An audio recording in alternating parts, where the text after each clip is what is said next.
Magandang araw po sa inyong lahat mga kababayan at welcome back. Dito po sa PNR at ito nga mga karibo natin, halaka na bisto ang palasyo. Heto ang inaantay ng lahat, Maggie Cacho, kumanta na.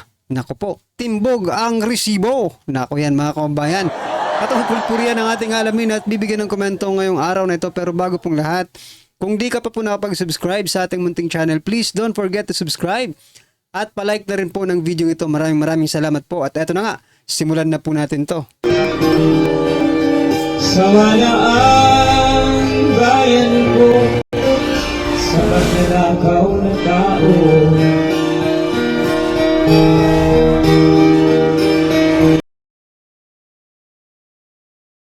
So yun mga kabayan, bago po natin i-play ang video ito. Nako, ito mga karibo natin, isa na naman pong congressman ang sumakabilang planeta, no? Kasi nagpapakalat na naman po ng fake news, no? Ito sigurong congressman na ito mga kababayan ang dapat imbitahan dyan sa TRICOM about yung investigasyon about sa fake news, no? Ang congressman pong ito ay walang iba kundi ito mga kababayan, mataba rin po ito kaso manipis ang utak. Ito po ang sabi niya, no? Ni La Union Representative Paulo Ortega V. Nako, anong yung V niya? Hindi natin alam. Sige. Ito pong sabi niya mga kababayan. True form as with his rhetoric, Mr. Duterte is fast as loose with his economic numbers. The official data belies his baseless statement. His administration did worse when it came to creating employment opportunities. Okay, sige. Wala daw mga trabaho, no, na opportunity nung panahon ni dating Pangulong Duterte. Sige, pagbigyan natin siya. Pero mamaya, magpapakita po tayo ng ebidensya na kung saan, no, thousands of jobs, no, ang create po ng nakarang administrasyon. Sabi niya po dito, more of our people are employed today. Talaga ba? Yung iba nga nagtsatsaga na lang sa social media di ba? Nag-ano na nga ang tawag dito? Inuubos na nila yung kanilang mga hiya. Nagiging mga walang hiya na sila, no? Yung iba halos maghubad na lang no? Para maka-create ng income. Dahil wala nga pong job opportunity, no? Sabi niya pa dito, more of our people are employed today under President Marcos Jr. than during his watch. Etong hirap sa iyo ito naman po yung sabi ng politiko about dito sa balitang ito. Deputy Majority Leader and La Union Representative Paulo Ortega V. Fact check. Yan, no? Fact checker pala itong si Paulo. Itong si Representative Ortega mga kababayan ay fact checker. Former President Rodrigo Duterte's claim that the country was better during his administration compared to that of his successor, President Ferdinand Bongbong Marcos Jr. Sige nga. Totoo ba mga kababayan? Kayo nga pong tanungin ko. Talaga bang mas maganda ngayon kasi marami daw ang may trabaho? Huwag puro salita, magpakita kayo ng data, no? Na talagang may mga job fair, no? Or mga job employment na nangyayari ngayon na yung malakihan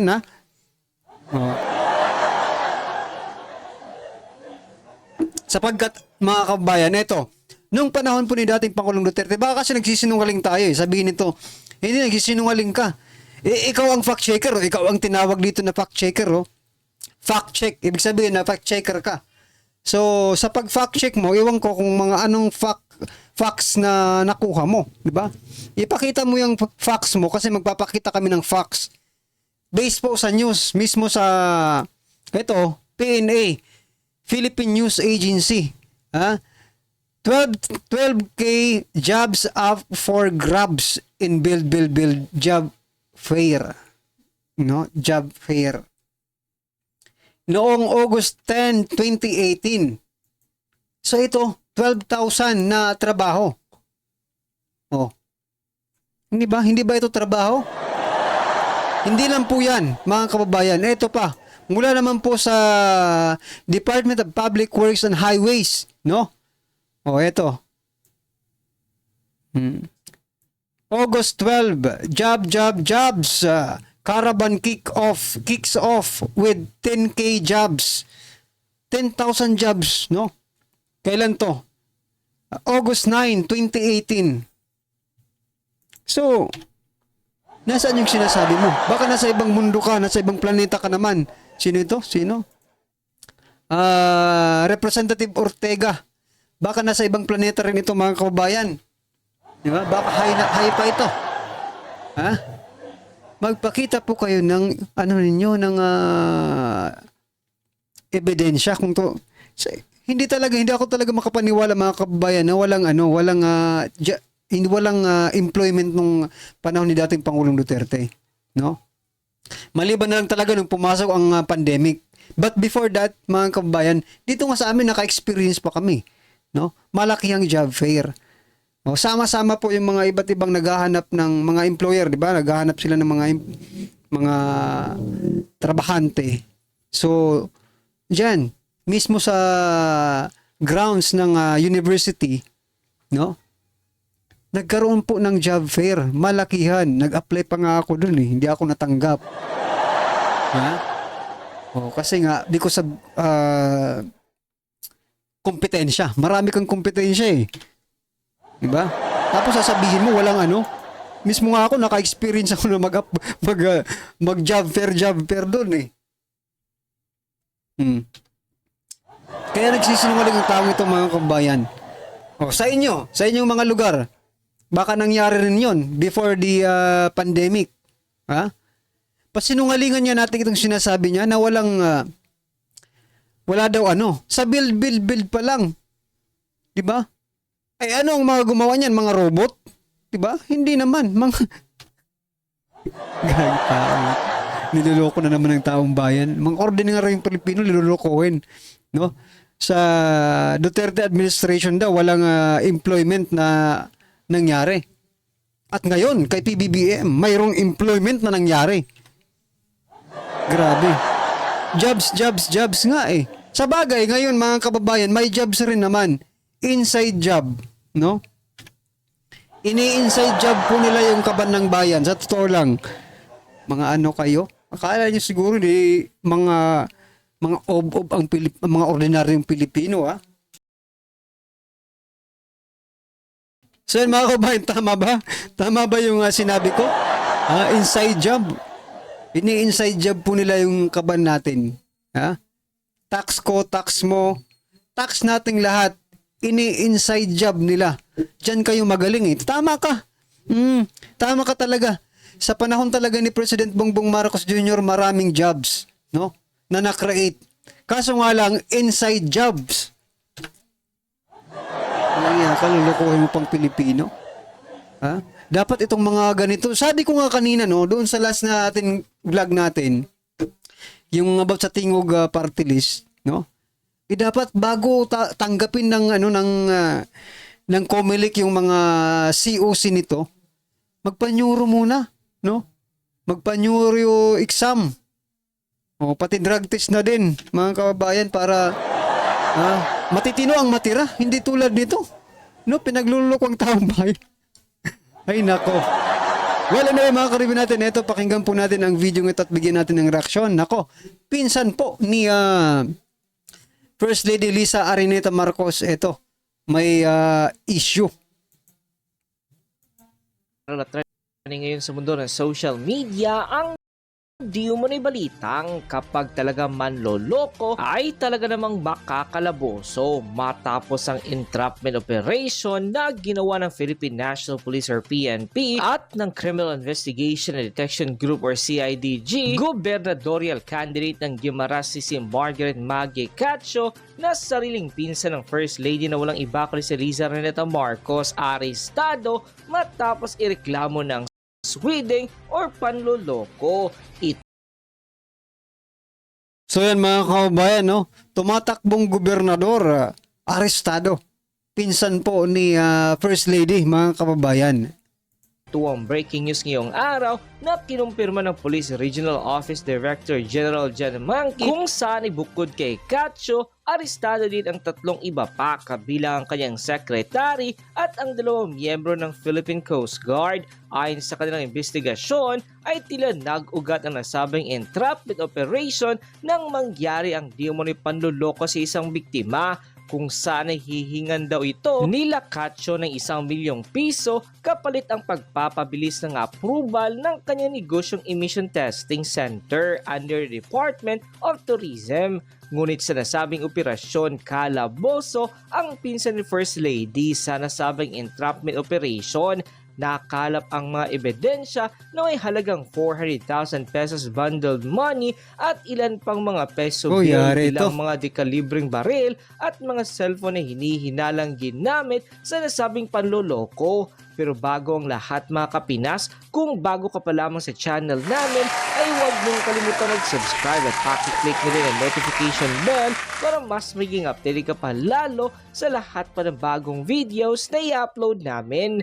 At yun nga mga kapinas, it runs in their blood. Ito ang walang pakundangang akusasyon ng marami sa ating mga kababayan sa nakakakimbalang balita ng eksklusibong kumpirmahin ng Philippine National Police o PNP na nakalaboso sa kanilang entrapment si Margaret Maggie Catcho, ang gubernatorial candidate ng province of Guimaras na siyang pinsang buo ng First Lady na si Liza Araneta Marcos. Ayon pa sa official report na ilabas ng Philippine Star sa kanilang official website, from Philippine Star, pinsan ni F. Liza Marcos na gubernatorial bet timbog sa CIDG Manila, Philippines, may basbas umano na Malacanang ang pag-arrest. So mga kababayan, paano na lang kaya, no? Ha? Paano na lang kaya kung nanalo itong gobernador? Aba, naiisip nyo ba yung naiisip ko mga kababayan? Ha? Baka lahat ng negosyante dyan ay kikilan nito. Ha? Ops, baka pati yung naglalako ng kamatis, no? Ng daing, kung ano-ano pa. Di ba? May tong. Naisip niyo ba yung naisip ko mga kababayan? Anong klase kaya ang magiging gobyerno, no? Diyan sa Guimaras, no? Oh. Grabe ito. Sa gubernatorial candidate sa Guimaras na si Margarita Maggie Catcho na pinsan ni First Lady Liza Araneta Marcos. Ito naman ay kinumpirma ng Philippine National Police Criminal Investigation and Detection Group or PNP-CIDG Chief PM Gen Nicolas Torre III matapos na madakip sa entrapment operation si Catcho dahil sa kasong estafa. Ayon kay Torre, sumulat sa kanila si Special Envoy to Transitional Crime Ambassador Marcos Lacanlao upang hulihin si Catcho ng Barangay Sabang, Sibuna, Guimaras na tumakbo bilang gobernador sa lalawigan ng Guimaras. Sa kanyang bahay dinakip si Catcho at kanyang katiwala na si Cayetano Liel, 48, residente ng Barangay Misi, Lambunaw, Iloilo. 2 ring miyembro ng Philippine Coast Guard na sina Apprentice Seaman Marwin Parpan, 31 mula sa Dipolog City at Seaman 2nd Class Rico Mailan, 27 mula sa Sundlot o Sandulot, Negros Oriental na nagsisilbing personal security ni Catcho ang binitbit din ng mga otoridad. Kinumpiska sa 2 PCG personnel ang 2 unit ng kalibre 45 na baril at mga bala. Sinabi naman ni Pro-6 Director PB Gen Jack Wanki na ginamit ni Catcho ang kanya magiging malapit na first family upang makapanloko. Nabatid na hininga ni Catcho ang complainant ng 1 million pesos para sa proyektong Private Motor Vehicle Inspection Center, Emission Testing Center ng Department of Transportation. So yun mga kababayan, ginamit daw ang first family. Ang tanong ngayon, ano ang magiging aksyon no, ng ating first family, no? Dito po sa pagkakahuli ng kanilang pinsan, mga kababayan. Pinsan ni First Lady Liza, no? Bali, tita po ito nila Sandro, mga kababayan, no? At yan, ano kaya ang gagawin nila? Are they going to ano ba ang gagawin nila? Pabayaan lang nila to? Ha? Well, dapat magkaroon to ng mapanagot to. Una na lang nagbigay ng 400,000 pesos ang complainant kay Catcho noong September hanggang sa mangulit ito sa halagang 600,000 pesos. Unang ma-secure ang kontrata sa DOTR. Nahaharap sa reklamong estafa sina Catcho at Liel. End quote. Matapos nga lumabas sa balitang ito ay umani agad ang samot-sari komento at reaksyon mula sa marami sa ating mga kababayan at marami nga sa kanila ngayon ang hindi napigilan kanilang sarili na maglabas ng kanilang hinaing at komento sa mundo ng social media. And the netizens posted, "Mabuhay po ang ating kapulisan, sana wag pa mapasila kung mag-aalok pa sila. Panindigan po ninyo ang pagiging tapat, mabuhay po kayo. Maraming salamat sa PNP at di po nila tinago at para naman malaman ng taong bayan. God bless sa atin, proud PNP. Salamat po. Huwag magpabili ng kaluluwa dyan sa mga abusadong pamilya ng government position. Dapat lahat maging fair, mayaman o mahirap man, dapat gawin ang tamang trabaho. Huwag matakot sa mga government officials at kung ganoon lang, dapat mag-file kayo ng case agad sa ombudsman. Kawawa naman ang humuli dyan. Baka mabaliktad na naman yung humuhuli ang kasuhan. Yun Grabe lang. lakas loob ng mga kawatan ngayon. God save the Philippines." Yun lang, no, mga kababayan, baka mabaliktad, no? Yung sitwasyon. Ha? Baka yung mga humuli pa ang maikulong. Naku po, wag naman sana. No? Pinaghirapan po nila yan. At sana, kung may ebidensya, sana itago nyo yung ebidensya. Baka makuha ng iba. Diba? Well, anyway, mga karibin natin, ano po ang inyong opinion, reaction patungkol po sa video ito, i-comment lang po sa baba. Para at least alam po ng ating mga kabayan ang inyong opinion. Maraming salamat po. Sawa na ang bayan ko sa magnanakaw na tao.